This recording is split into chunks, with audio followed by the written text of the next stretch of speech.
નમસ્કાર, જય હિન્દ, વંદે માતરમ. ભારતના પૂર્વ ન્યાયાધીશ અને 6 વર્ષ રાજ્યસભાના સાંસદ રહેલા રંજન ગગોઈ જ્યારે કોઈ ન્યાયાધીશ અને મુખ્ય ન્યાયાધીશ જ્યારે રાજ્યસભામાં જાય તો ભારત દેશને એક એવી આશા હોય કે કાનૂનમાં કંઈક નવા સુધારા આવશે, ન્યાય પ્રણાલીમાં કંઈક સુધારા આવશે, કોર્ટના સ્ટ્રક્ચરમાં કંઈક સુધારો આવશે. પણ નહીં, 6 વર્ષમાં એક પણ સવાલ નહીં પૂછ્યો. 6 વર્ષ દરમિયાન એક જ વાર ચર્ચામાં ભાગ લીધો. અને શેમાં?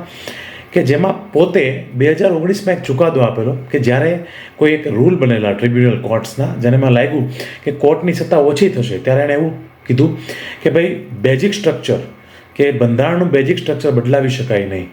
લોકશાહીમાં તમે સંસદ બંધારણ બદલાવી શકે, પણ લોકશાહીનું મૂળ, લોકશાહીના અધિકારો બદલાવી શકાય નહીં.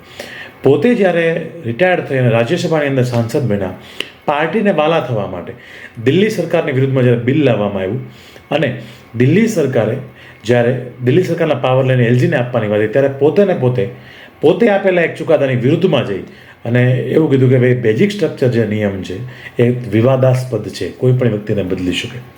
તો શું માનો છો? જ્યારે માણસ પોતે જે દેશની સુપ્રીમ ચેર ઉપર હતો ત્યારે એની વાત અલગ હતી.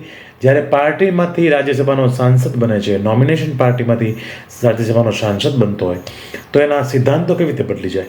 રાજકારણીઓ પોતે બોલીને ફરી જાય, એમાં કોઈ પણ પાર્ટી હોય, બધી આવી બોલીને ફરી શકે, એમાં ખોટું નથી. પણ આટલી ન્યાય પ્રણાલીની ટોપ પર બેઠેલો માણસ પોતાના સિદ્ધાંતો બદલી નાખે, એવું કેવી રીતે બને? તમે શું કહેવા માંગો છો આ બાબતે? જય હિન્દ, વંદે માતરમ, ભારત માતા કી જય.